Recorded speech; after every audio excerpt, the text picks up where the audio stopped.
चाहिँ हामी नेपालगञ्ज जाँदैछौँ।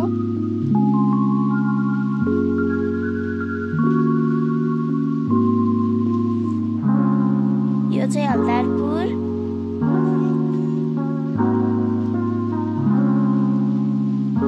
बाबा, मम्मी, म र भाइ आज हजुरआमा र हजुरबालाई भेट्न बुझे गाउँ जाँदैछौँ।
यो चाहिँ राजा एयरपोर्ट हो। हामी अहिले चाहिँ राजा एयरपोर्ट पुगिसकेका छौँ।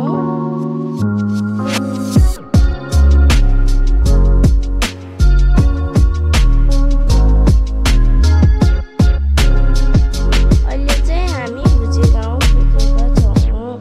हजुरआमा र हजुरबालाई भेट्नको लागि फलफुल किन्दैछौँ। यहाँ चाहिँ अङ्कलले फलफुलहरू मिलाएर राख्नुभएको रहेछ। हामीलाई चाहिँ यहाँ फलफुल एकदमै सस्तोमा दिनुभयो।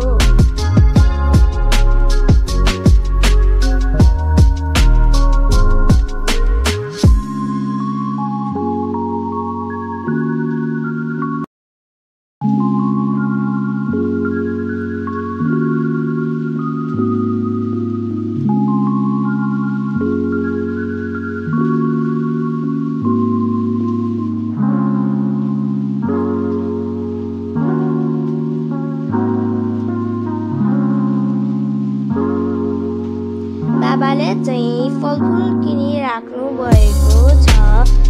हामीलाई गन्ना जुस खान मन लागेर अङ्कललाई गन्ना जुस बनाउन पठायौँ।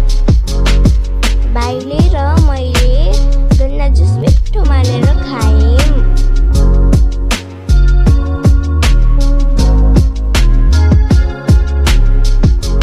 गन्ना जुस खाइसकेपछि हामी चाहिँ मामा घरतिर लाग्यौँ।